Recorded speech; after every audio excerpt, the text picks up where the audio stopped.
Olá, meu nome é Randy Martins, professor de Farmacologia Aplicada do Departamento de Farmácia da UFRN. Eu vou abordar o cuidado farmacêutico no manejo da asma. Nosso objetivo hoje é justamente discutir alguns aspectos gerais da doença e sua farmacoterapia, assim como entender a lógica das chamadas etapas do tratamento, de acordo com as mais novas diretrizes, enfatizando a Agenda 2020, assim como a sua relevância no contexto da farmácia comunitária. O que é que o farmacêutico clínico, aquele que está no balcão da farmácia, deve conhecer para melhorar, otimizar a farmacoterapia daquele paciente? Vamos enfocar a importância da adesão medicamentosa, da administração correta, aqui eu estou falando especificamente de educação e saúde, e do manejo das reações adversas tópicas, aquelas reações adversas de menor gravidade, mas que impactam de maneira significativa na adesão ao tratamento. Aqui eu tenho, inicialmente, um corte histológico de um bronquíolo, onde percebemos do lado esquerdo um bronquíolo normal, aqui temos o epitélio, a luz do bronquíolo, aqui eu tenho a musculatura lisa, eu tenho aqui um vaso, eu tenho uma estrutura de um bronquíolo saudável, normal. Veja a diferença impactante do mesmo tipo de corte histológico em um paciente com asma, onde perceba que o espaço, o lumen do bronquíolo é bem menor do que normalmente você encontraria, além também de um espessamento significativo decorrente de uma infiltração leucocitária, decorrente de um processo inflamatório e de uma maior produção de muco, como podemos observar aqui nesse material mais azulado, além também de alterações morfofuncionais. Veja o espessamento da musculatura lisa, indicando que é um paciente que apresenta esse quadro de forma crônica, de forma recorrente. Então, quando pegamos o conceito do que seria asma, eu tenho justamente uma síndrome inflamatória crônica, onde o brônquio ele reage de forma exagerada, ele é hiperresponsivo a fatores ambientais externos, fazendo com que eu tenha uma broncoconstricção severa associada a uma produção de muco significativa e um processo inflamatório de base.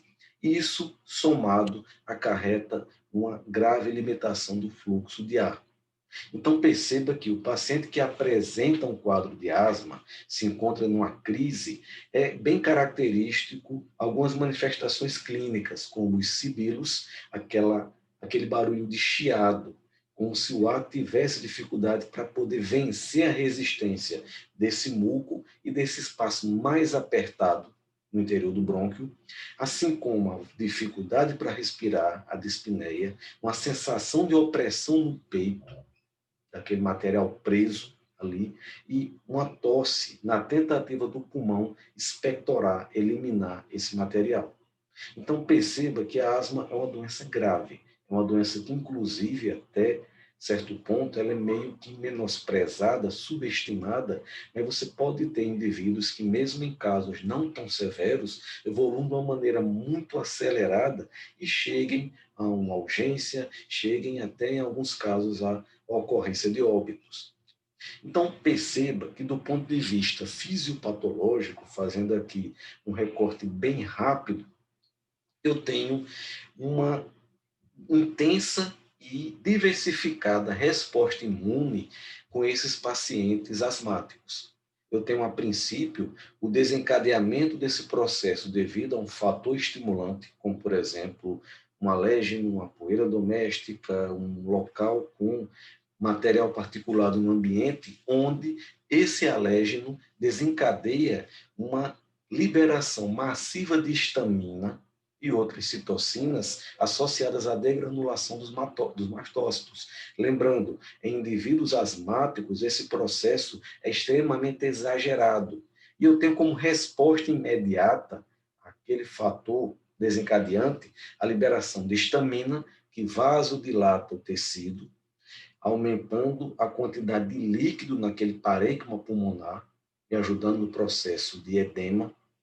eu tenho liberação de prostaglandinas e leucotrienos, mais especificamente a prostaglandina D2 e o leucotrieno C4, que faz com que haja uma exagerada produção de muco, ao mesmo tempo que o brônquio ele fecha, o bronquíolo vai fechando, diminuindo o espaço numa tentativa de se defender dessa potencial ameaça externa que está entrando no pulmão.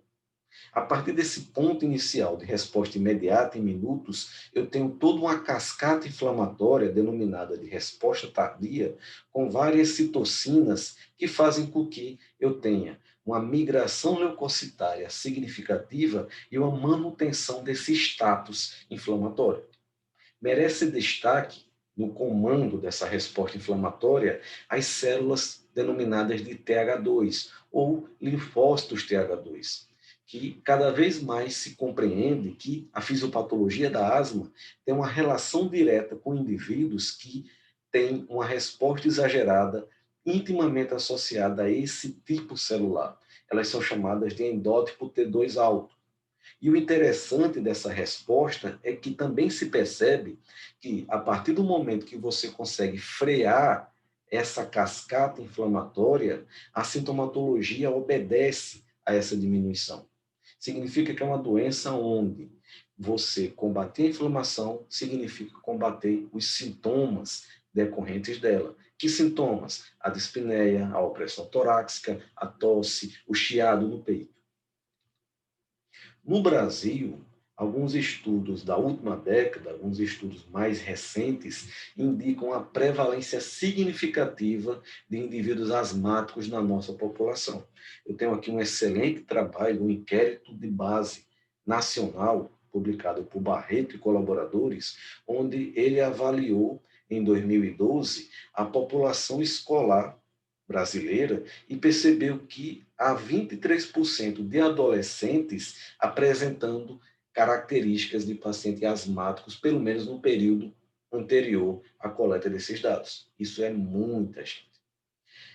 De forma geral, eu tenho também outro dado preocupante. Esse outro estudo, também de base populacional, que tentou impactar o custo humano e econômico dos indivíduos com asma, ele detectou que, dentre aqueles que têm um diagnóstico já fechado, apenas 12% apresentam o seu quadro controlado.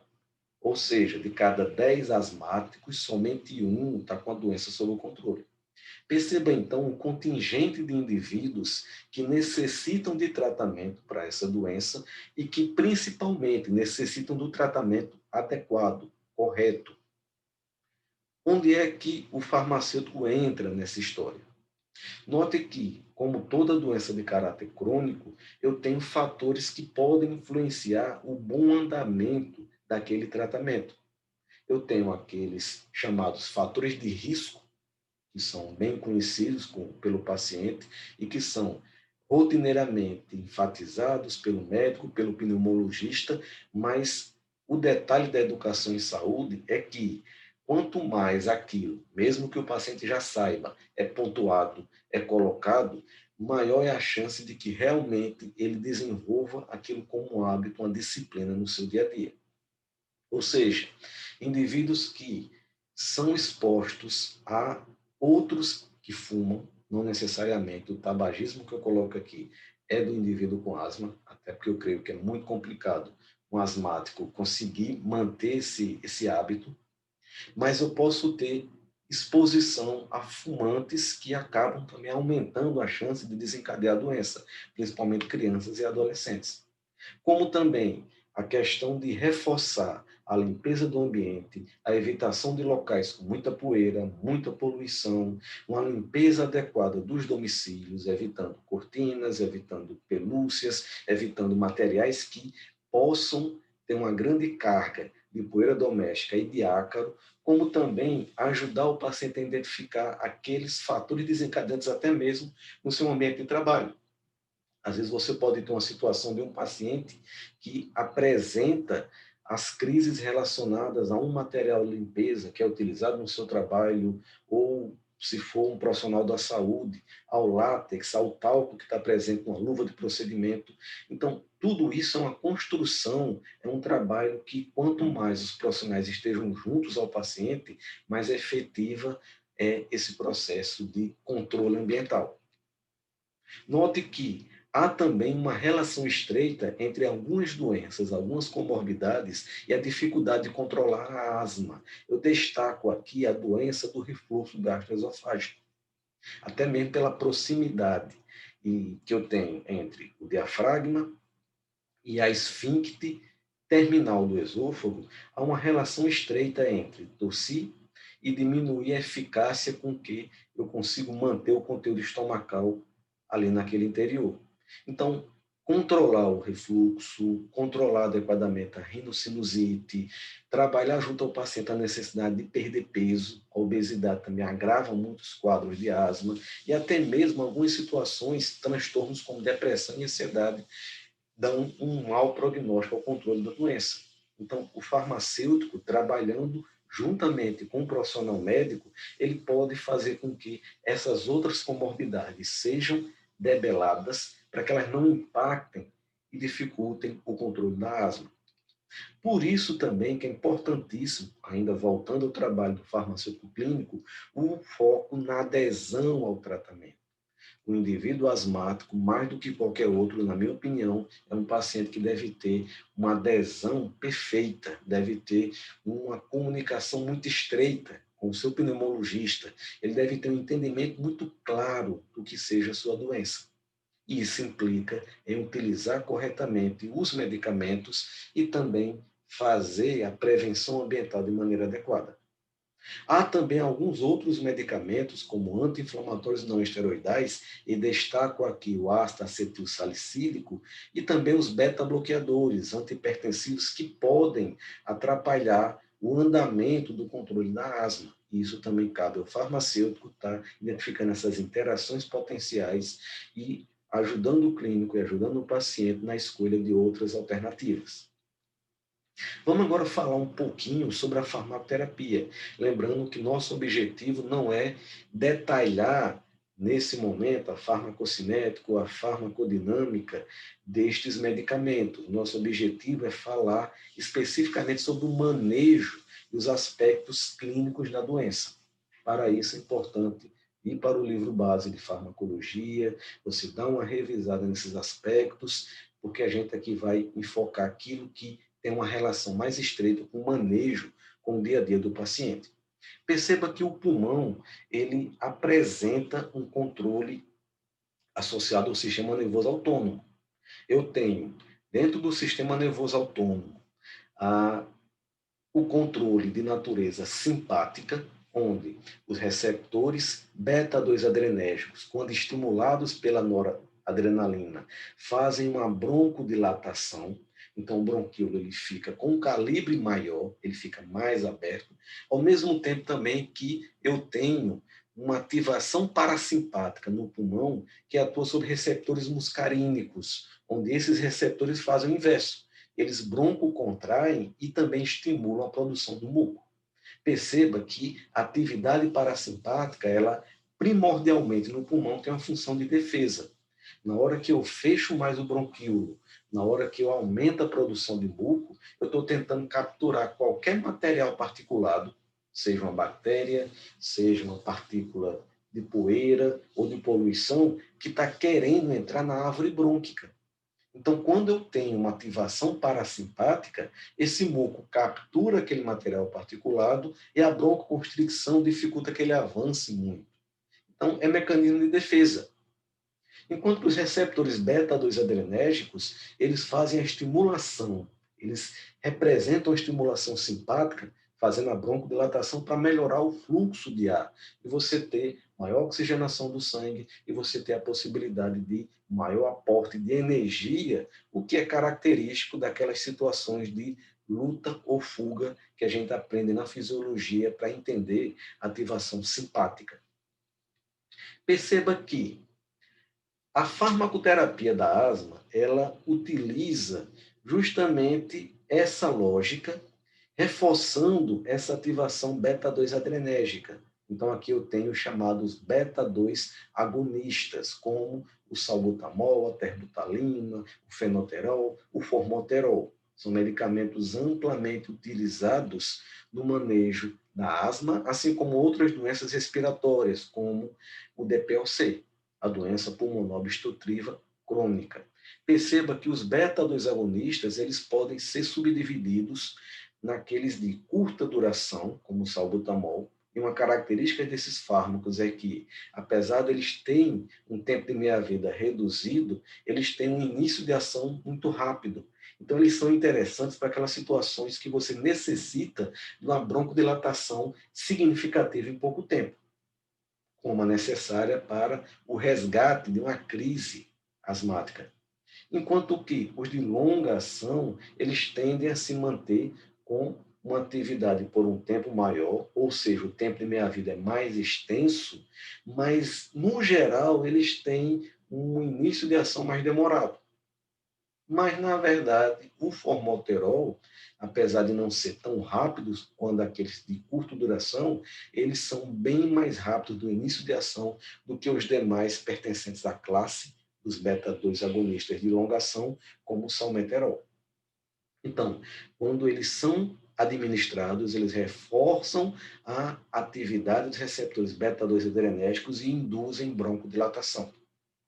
Enquanto que os fármacos denominados anticolinérgicos, como o ipratrópio, que é de curta ação, ou seja, tempo de meia-vida reduzido, e os de longa ação, como o tiotrópio, eles atuam bloqueando esses receptores muscarínicos, impedindo então que eu tenha esse estímulo de aumento da produção de muco e da broncoconstricção. Somado, esses dois tipos de medicamento, eles permitem então que não se produza tanto muco e que o bronquíolo dilate. Isso faz com que o ar não tenha tanta dificuldade para poder penetrar na árvore brônquica e você ter a reoxigenação adequada do sangue nos alvéolos pulmonares. São medicamentos que têm, sim, uma cardiotoxicidade potencial.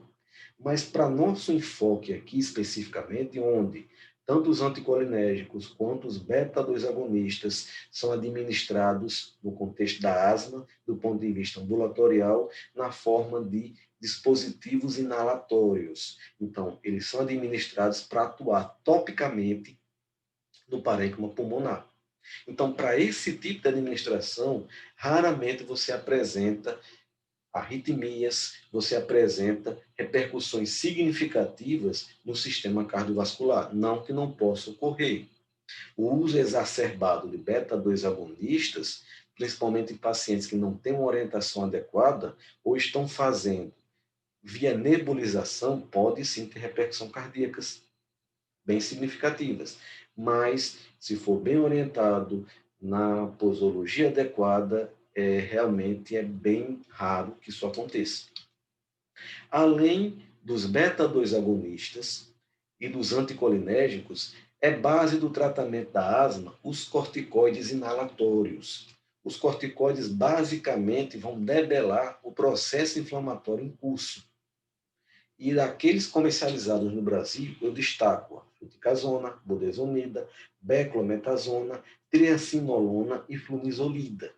Do ponto de vista de comercialização, aqueles que são rotineiramente mais dispensados, eu destaco a beclometasona e a budesonida. São corticoides inalatórios muito presentes no dia a dia do farmacêutico. Eles são fármacos corticoides, e nós sabemos o quanto que os corticoides podem ter repercussões sistêmicas bem significativas, como, por exemplo, alterações no metabolismo dos glicídios, alterações na pressão arterial, repercussões gastrointestinais, podem fazer a supressão adrenal, pode desencadear uma série de eventos que impactam diretamente na qualidade de vida do paciente. Agora, assim como os anteriores, o uso de maneira inalada, a administração via dispositivos inalatórios de corticoides, elas têm poucos efeitos sistêmicos desde que utilizada em doses inferiores a 400 microgramas dia. Então, perceba que são medicamentos, comparativamente à administração pela via oral, bem mais seguros, não descartando a ocorrência desses efeitos adversos sistêmicos. Para mais detalhamento sobre o corticoide e a segurança dele, sugiro dar uma olhadinha na nossa aula anterior sobre corticoterapia. Note que a farmacoterapia da asma ela é relativamente complexa. É interessante a gente atentar para o seguinte: a abordagem que o pneumologista trabalha, utiliza e que está descrita de maneira muito clara no documento da Sociedade Brasileira de Pneumologia e Tisiologia, publicado esse ano, intitulado Recomendações para o Manejo da Asma da Sociedade, é a lógica dos degraus. Significa que, dependendo da avaliação clínica do médico, ele pode enquadrar na necessidade de utilizar uma etapa não tão agressiva de tratamento, chamada etapa 1, ou etapas mais incisivas, são com doses maiores, posologias mais complexas, mais medicamentos, como etapa 3, etapa 4 e etapa 5. Vamos dizer que um determinado paciente foi avaliado pelo clínico e enquadrado na necessidade de utilizar o protocolo da etapa 3. Caso ele não tenha um sucesso no controle da doença, ele vai migrando para a etapa 4, se não houver sucesso, para a etapa 5. Uma vez que a doença seja debelada, seja estabilizada, ele vai fazendo o caminho inverso. Então, é uma lógica de degraus. Indivíduos que apresentam um quadro de asma não tão severo, e, novamente, nosso papel como farmacêutico não é tanto a questão de diagnosticar ou saber, para esse caso aqui da asma, que é um tipo de doença que requer uma avaliação muito especializada, pneumologista, qual seria o tratamento mais adequado. A gente tem que trabalhar com o entendimento do que é administrado em cada etapa e colaborar para que aquilo continue sendo feito de maneira correta.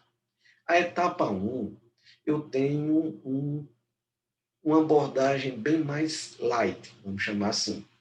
Nesses casos, o indivíduo ele é orientado a utilizar baixas doses de corticoides inalatórios associado a um beta-2 agonista de longa duração, que é o formoterol.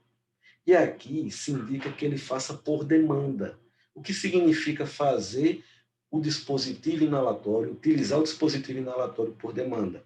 No momento que ele se encontra em crise, no momento que ele apresenta a dispneia, a falta de ar, o acesso de tosse, ele vai utilizar essa combinação, baixa dose de corticoide inalatório mais formoterol, também inalatório, em prescrições que podem ser, por exemplo, 2 jatos a cada 20 a 30 minutos, o paciente administra 2 jatos do medicamento, aguarda 20 a 30 minutos, caso continue apresentando os sintomas, repete mais uma vez, espera mais 30 minutos, caso continue apresentando os sintomas, repete a terceira vez. A partir desse ponto, se não houver o quadro debelado, ele deve procurar um atendimento clínico, porque ele pode evoluir sim para uma situação mais severa. Então perceba que isso daqui difere um pouco do que havia de recomendações anteriores. Anteriormente, esse manejo inicial ele era feito com beta-2 agonistas de curta ação, como o salbutamol. A ideia era, você fica com uma bombinha de salbutamol no bolso, à medida que você sentir que está tendo uma crise, usa o beta-2 agonista. Hoje, já se sabe que é mais seguro, diminui a chance de exacerbações quando se utiliza o corticoide em baixas doses, já de início, e com o beta-2 agonista de longa ação, especificamente o formoterol, porque o formoterol, que como falamos anteriormente, ele é o beta-2 longo de início mais rápido de ação, para que o paciente não demande muito tempo e não dê a chance para a doença se instalar com mais gravidade. A etapa 2, basicamente, tem a mesma recomendação, mas acrescenta a possibilidade de baixa dose de corticoide inalatório de maneira contínua. Como assim? Aquele paciente, mesmo que não esteja naquele momento em crise, ele vai utilizar por um período, normalmente algumas semanas, normalmente com um retorno ao clínico para reavaliação de um corticoide inalatório em baixa dose. Ou ele pode adotar o esquema detalhado na etapa 1. À medida que ele vai avançando do ponto de vista de gravidade, eu começo a perceber que deixa de ser algo por demanda e passa a ter a possibilidade cada vez mais de regimes contínuos de manutenção. Então, no caso da etapa 3 do tratamento, por exemplo, um paciente que foi enquadrado na etapa 2 não conseguiu controlar a doença, não necessariamente ela exacerbou, mas ele não debelou aquele quadro, ele pode modificar o tratamento para a etapa 3, onde aumenta-se a dose do corticoide inalatório e passa a se utilizar um beta-2 agonista de ação longa de forma contínua. Aqui, não necessariamente o formoterol. Pode ser só o meterol também. Mas nesse caso, não é mais quando tiver crise. É de maneira continuada. Todos os dias, naquele horário específico, fazendo a administração desses medicamentos, independente de estar em crise ou não. Mas na etapa 3, que é uma etapa de transição para quadros mais severos, ainda há a possibilidade de utilizar média dose de corticoide inalatório e beta-2 curto por demanda. Ou seja, é como se eu tivesse uma opção ainda não tão drástica da utilização contínua, aqui na etapa 3, mas com uma dose maior de corticoide. Já a etapa 4, você já tem uma abordagem muito mais agressiva. Aqui é média dose de corticoide inalatório mais beta-2 agonista longo de forma contínua. Então, o paciente usa esses medicamentos naquele horário predeterminado, em crise ou não, e se durante o dia ele apresentar uma crise, ele pode agregar esses outros dois medicamentos, um salbutamol, que é um beta-2 curto, por demanda, do jeito que a gente comentou há pouco. Já a etapa 5 é considerada a etapa mais grave, mais severa.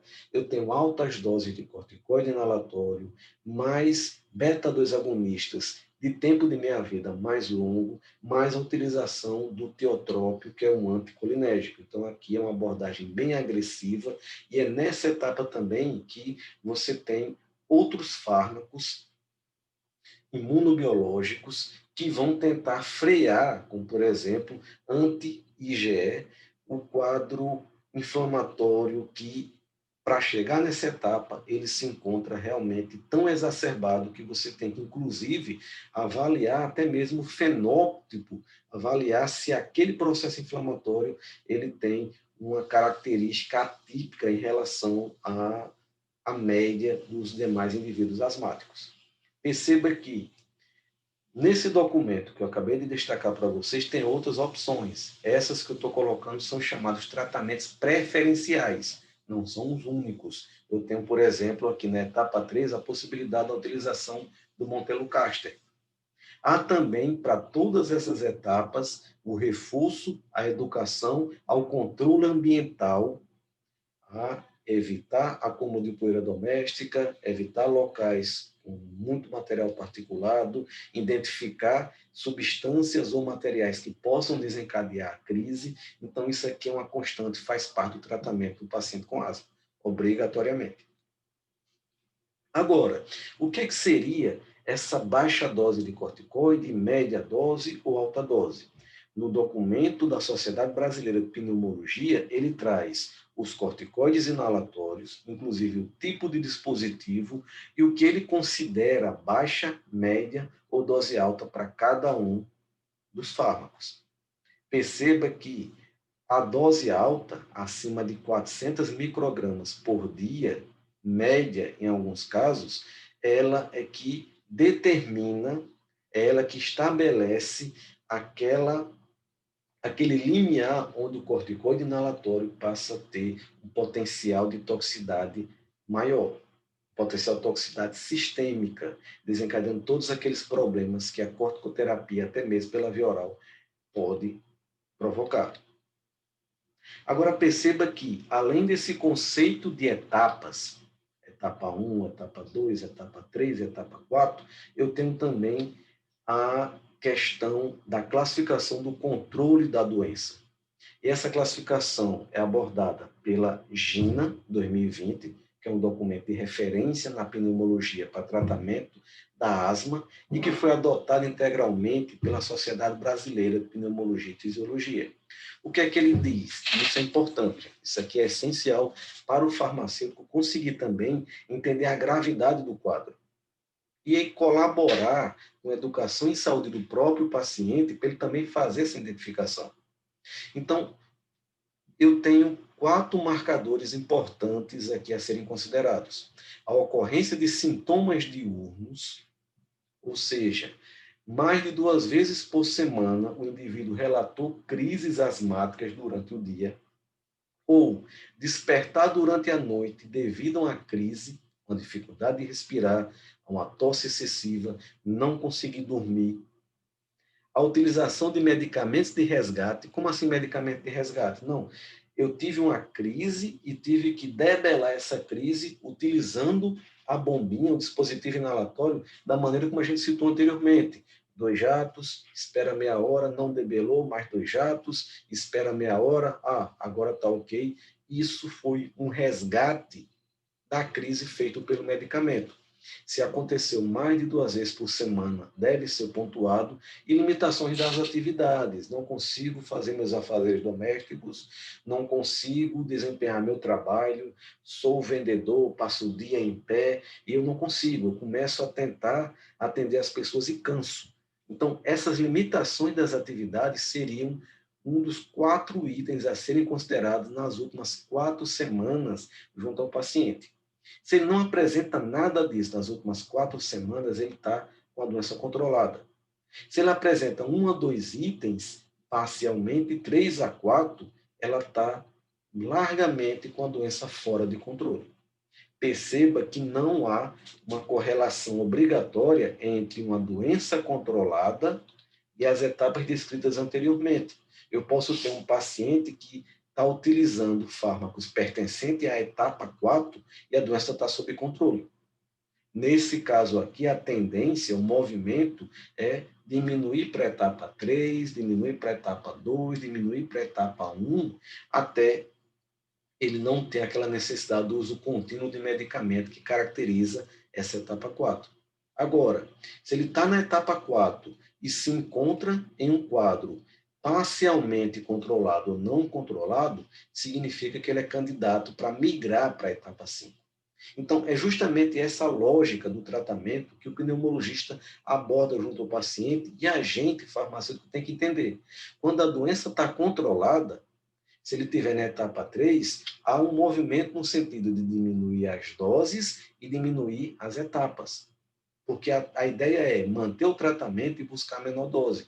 Agora, se ele está na etapa 3 e a doença está parcialmente controlada ou não controlada, é aumentar a dose, é migrar para as etapas posteriores. E lembrando que sempre há a possibilidade do quadro exacerbar a ponto de ser necessário uma urgência. E isso é interessante também porque a farmácia ela está ali na ponta de lança, ela está ali próximo ao paciente, ela está a uma ligação de distância muitas vezes. Então é interessante a gente ter essa ideia e ter uma noção de que aquele paciente se encontra com um nível de controle X numa etapa Y para ajudar nessa tomada de decisão. Vamos falar agora especificamente do cuidado farmacêutico. Eu tenho uma utilização bem mais ampla dos corticoides inalatórios, dos beta-2 agonistas, comparados aos outros fármacos de segunda linha, como o montelukast, os fármacos imunobiológicos e até mesmo os anticolinérgicos. Eles são medicamentos que não são tão comuns. Então, para a gente, o nosso dia a dia, o nosso feijão com arroz envolvem esses 2 medicamentos. E o que é importante para o farmacêutico estar abordando? A questão sempre constante, sempre presente da baixa adesão, principalmente os corticoides inalatórios, reações adversas decorrentes do efeito tópico do uso desses medicamentos e o uso não otimizado dos corticoides inalatórios. Vou explicar já já o que seria esse tópico. Então, gente, é uma constante. Utilizar um dispositivo inalatório é muito mais complexo do que tomar um comprimido, do que passar uma pomada. É uma forma de administrar medicamento muito eficaz, evita aquela exposição sistêmica dos medicamentos, mas, ao mesmo tempo, ele exige um cuidado constante dos profissionais em relação se as orientações são bem compreendidas pelo paciente. Até porque eu tenho a bombinha, a famosa bombinha, o spray dosimetrado, o dispositivo inalatório mais comum, ainda hoje, mais utilizado, o pioneiro, onde eu tenho um gás propelente que ejeta o pó no sistema respiratório do paciente. Mas, além desse tipo de dispositivo, outros foram surgindo, como dispositivos como o Breezhaler, onde uma cápsula com pó é colocada aqui nesse interior e depois perfurada, e o paciente aspira esse pó por esse bocal. O mesmo raciocínio pelo sistema disco ou handheld, onde você também administra uma cápsula, coloca uma cápsula no interior, ou esse material já está aqui armazenado e você vai, a cada dose, acionando uma alavanca que põe para frente a cápsula para ser utilizada naquele momento, mas todos eles são de caráter mais passivo. O material em pó é colocado aqui no interior e o paciente aspira. Enquanto que outros tipos de mecanismo, como o dispositivo inalatório clássico, ou outros mais recentes, como o Respimat, que apesar de não ser pressurizado, ele é acionado por uma alavanca e você deve aspirar no mesmo momento que o material está sendo liberado. Aqui a bombinha também, você aperta a bombinha e no momento que você aperta, você deve aspirar.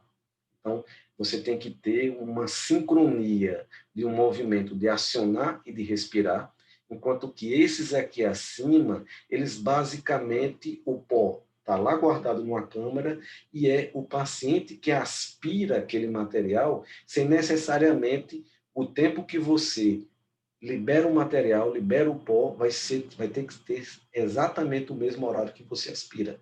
Então, eles são mais simples. O turborrelho também é uma aspiração passiva do pó, só que ele apresenta um mecanismo que eu pessoalmente acho um tanto complexo. Você gira a base, esse botãozinho vermelho, que às vezes isso não é tão claro para alguns pacientes, sobretudo idosos.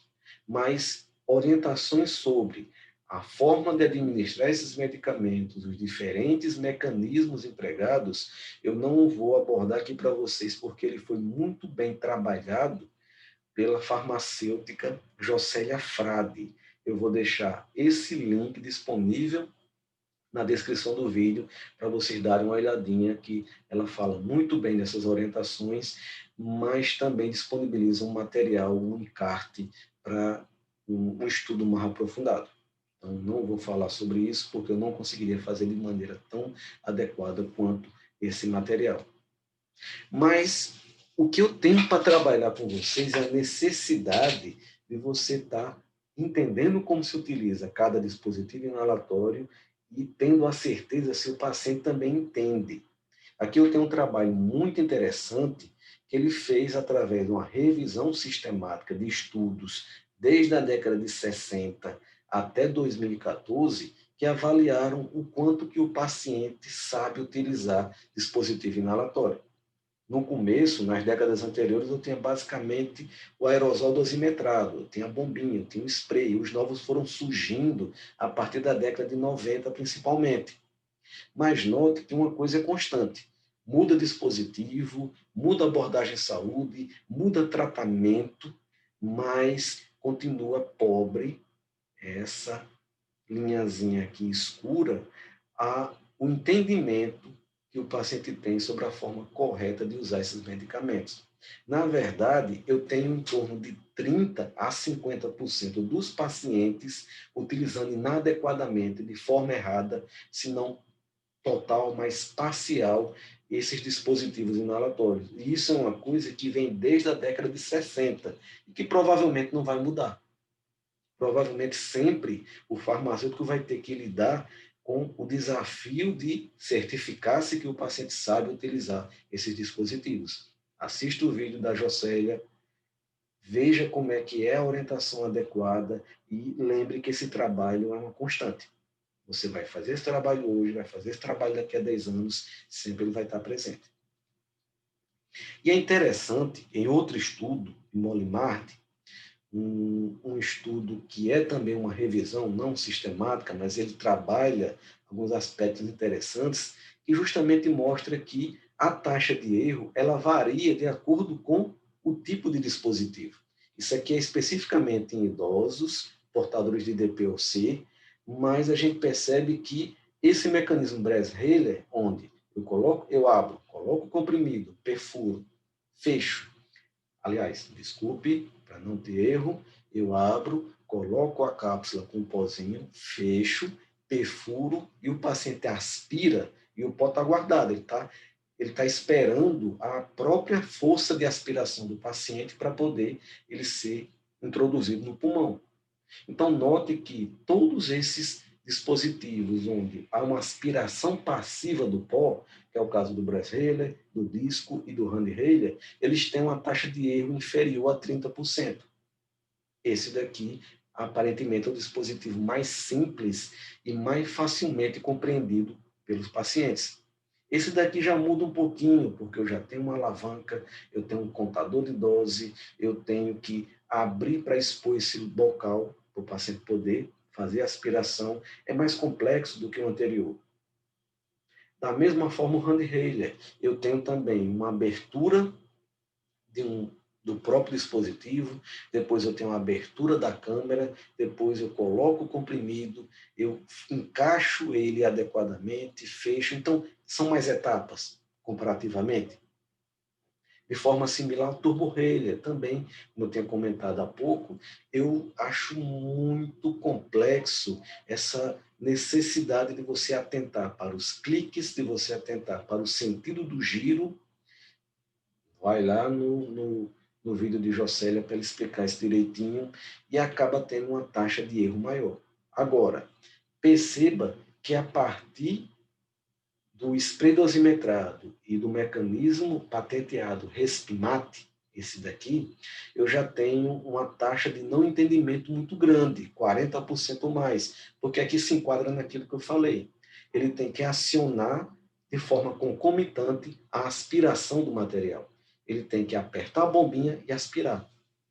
Aqui não, ele quebra o comprimido, quebra a cápsula, não há obrigatoriedade, no momento dele quebrar a cápsula, já aspirar de imediato, ele quebra a cápsula, depois se concentra e aspira. Então, eles têm uma taxa de erro maior. Então, a dispensação desse tipo de dispositivo inalatório, coloco também o Turbo-Heiler na história, requer, às vezes, um cuidado maior e se certificar se realmente o paciente entendeu, bem mais criterioso do que esses que estão acima. Agora, uma coisa que impacta, além da dificuldade de entender como usar, são as reações adversas tópicas. São aquelas reações adversas que você apresenta pelo uso imediato do medicamento, pela ação dele nas mucosas, no parênquima pulmonar. Eu tenho um estudo que fez não tenho muitos trabalhos com adultos assim tão detalhados, tão precisos, um desenho tão bom quanto esse, que avaliou 640 crianças asmáticas e investigou no momento da administração qual foi a queixa do paciente.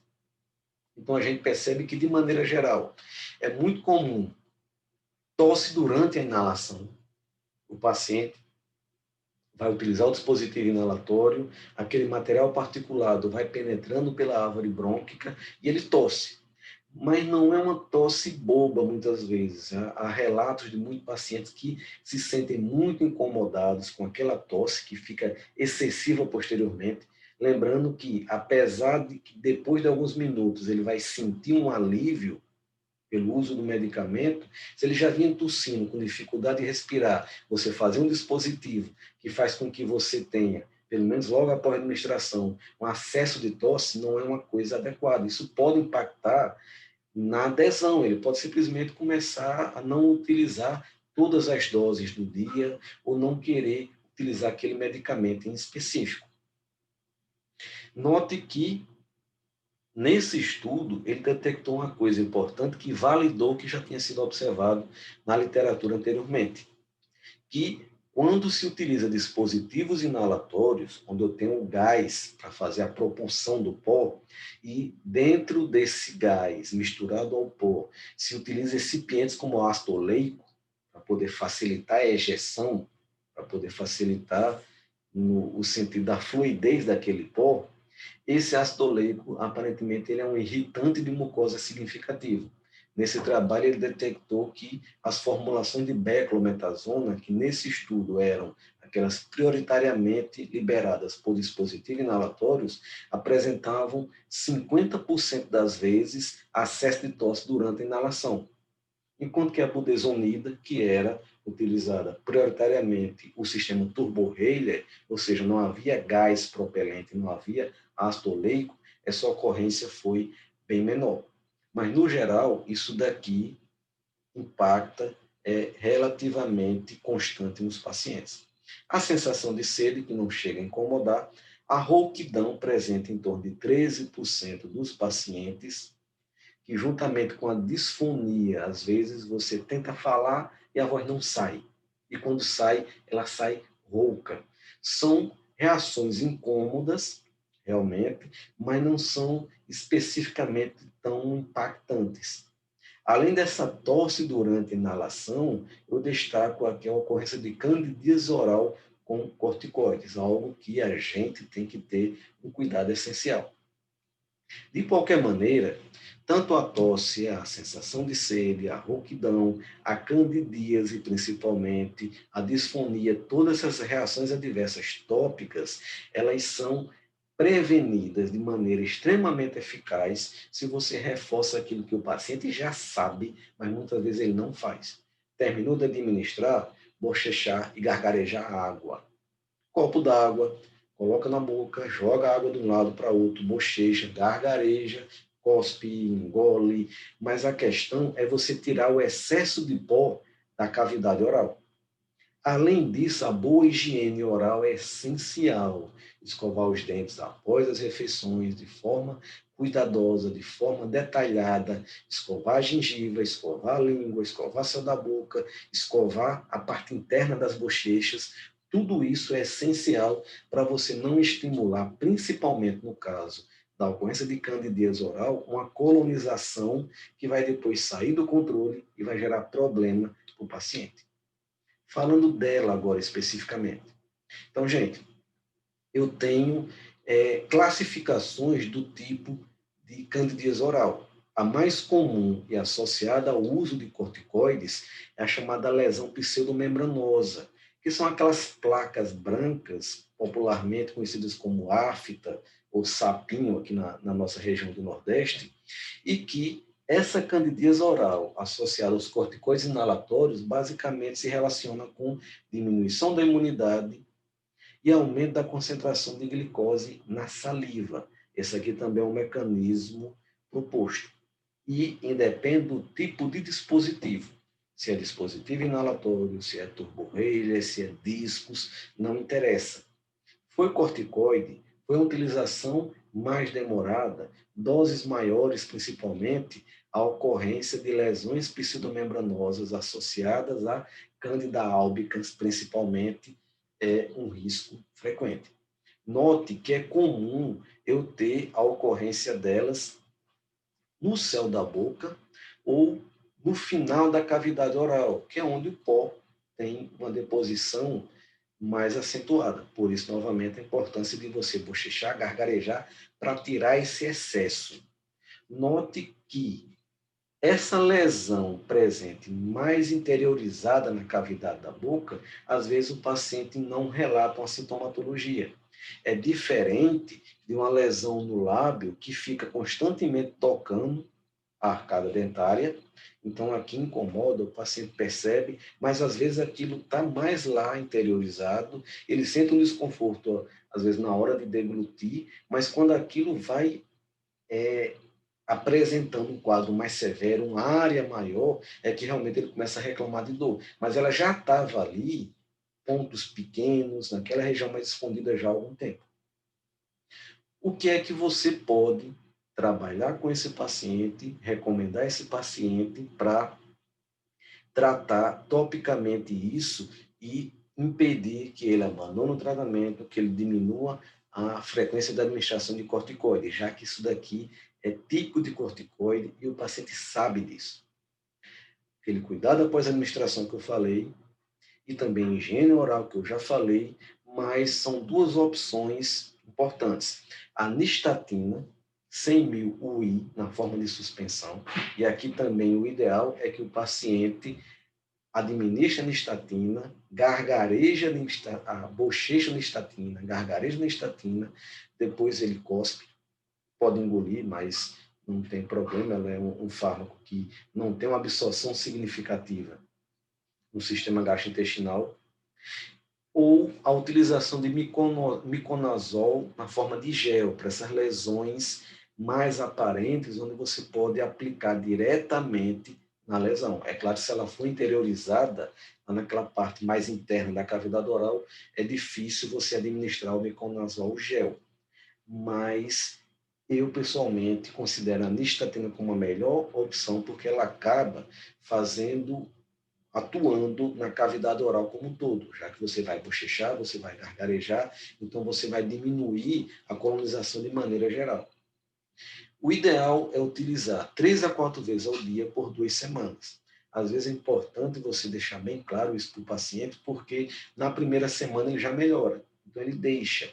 Mas é interessante manter 2 semanas de tratamento e depois, posteriormente, ele reforçar a questão de gargarejar, bochechar água e fazer higiene oral para você manter sempre a carga de fungo baixa, uma colonização sobre controle. Chamo a atenção aqui para vocês, pessoal, a utilização da triancinolona acetonida. Eu tenho no mercado um Oncilon oral base, que ele é tradicionalmente muito utilizado por automedicação e às vezes até os colegas orientam de maneira errônea que ele seja utilizado para tratar aftas desse tipo. Só deixando bem claro que a triancinolona ela é um corticoide. Então, se você administra corticoide numa lesão por cândida, você vai postergando a duração da lesão. Ela tem um efeito de formar um filme protetor muito bom. Então, realmente, na hora que você aplica naquela lesão dolorosa, ela fica mais protegida do contato com o dente durante a mastigação, tem a diminuição do processo inflamatório, a resposta à dor pelo efeito do corticoide, mas você, em última análise, está facilitando a vida da cândida. Essa lesão vai se prolongar por mais tempo. Além disso, quando você tem a utilização da nistatina, muitas pessoas utilizam o Oncilon, a triacinolona, ela forma um filme protetor aqui na lesão e depois aplica a nistatina que não consegue chegar na cândida, porque ela está protegida embaixo desse filme. Então, gente, é interessante que seja desestimulado a utilização desse medicamento, mas se o paciente realmente fizer questão de utilizar, é interessante então dizer, olha, já que quer usar, faz primeiro a nistatina, suspensão, depois é que você aplica a triacinolona, para que você não tenha a proteção da cândida por esse biofilme e a nistatina não chegue com eficácia nesse micro-organismo. Outra coisa também que é importantíssimo que se trabalhe com o paciente é que corticoides inalatórios e utilização de beta-2 agonistas é a base do tratamento, como nós vimos naquelas etapas anteriores.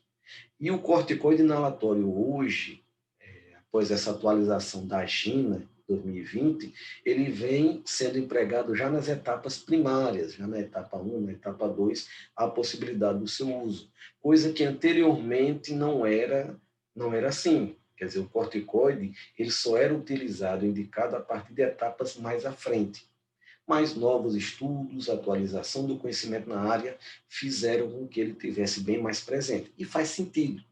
Por quê? É o corticoide que vai deprimir o processo inflamatório. É ele que vai diminuir a liberação de citocinas, enzimas inflamatórias como a ciclooxigenase, peptídeos, moléculas de adesão. Então, eu tenho que diminuir a produção desses componentes para debelar a inflamação. Enquanto que o beta-2 agonista ele não atua sobre isso. Ele só facilita a entrada do ar. Então, perceba que o corticoide inalatório é essencial. Mas o que é que a gente observa no dia a dia?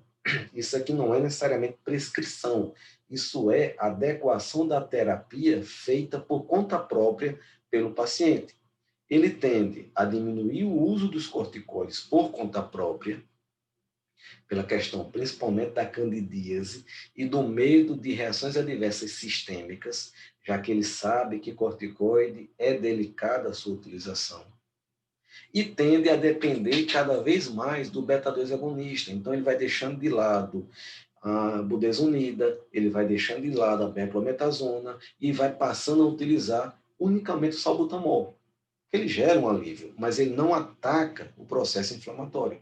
Então, ele vai controlando com beta-2 agonista, vai fazendo salbutamol, salbutamol, salbutamol, a inflamação vai numa crescente e nesses pacientes com esse perfil, usa pouco ou não usa corticoide inalatório, normalmente por conta própria, e usa muito o beta-2 agonista para tentar controlar a crise, é um grupo de pacientes de alta taxa de hospitalização, como bem descrito por esse estudo francês de Bellassin, onde ele justamente chama atenção para isso. É um inquérito populacional na França, onde ele percebe, olha, quem mais vai bater no hospital com asma é o paciente que tem esse hábito de automedicação. Então é interessante a gente combater, a gente está trabalhando com ele a necessidade de utilizar o que foi prescrito. Então, gente, para finalizar, o cuidado farmacêutico, ele, assim como os demais temas que abordamos, ele inclui estabelecer parâmetros de efetividade, que seriam aqueles indicados pela China para você entender o quanto que aquele tratamento está sendo efetivo, a ocorrência de sintomas diurnos e noturnos durante a semana, a utilização de medicamentos de resgate, a ocorrência de limitação funcional, entender em que etapa do tratamento ele está naquele momento e, ao mesmo tempo, prevenir, e aqui é importante a gente trabalhar sempre no sentido de prevenção dessas reações adversas tópicas, como a tosse, a rouquidão e a disfonia, maior atenção, maior cuidado para a candidíase oral e também nunca deixar de lado a possibilidade da toxicidade sistêmica dos corticoides nos casos daqueles indivíduos que usam doses elevadas e por um longo tempo. E também naqueles que fazem automedicação exacerbada há muito tempo, que não vai ao pneumologista, esses pacientes são realmente mais vulneráveis. Novamente, dúvidas sobre monitorização da corticoterapia, vê nossa aula anterior no canal. Aqui eu tenho o documento, o principal documento usado para a gente trabalhar esse tema, que é as recomendações para o manejo da asma da Sociedade Brasileira de Pneumologia e Ticiologia 2020. E eu tenho aqui o meu livro de cabeceira, Pharmacotherapy Pathophysiological Approach, que também trabalha a asma de maneira muito importante. Então, era esse nosso tema para ser abordado. Novamente, é essencial que o farmacêutico que queira colaborar com o tratamento do indivíduo asmático, ele tenha uma compreensão das diretrizes terapêuticas, além do aspecto farmacológico, como a gente vem pontuando em todas as nossas aulas, mas também, principalmente, estabelecer uma monitorização, estabelecer, por exemplo, a frequência de uso dos medicamentos, estabelecer o quanto que aquele paciente conhece e faz adequadamente a administração dos diferentes dispositivos. Às vezes eu posso ter um paciente com mais de um tipo, até 3 tipos de dispositivos distintos, então é interessante que ele esteja bem orientado sobre cada um deles. Basicamente, esse era o nosso tema de hoje e vamos dar uma olhadinha em asma, que é essencial para quem está na farmácia comunitária.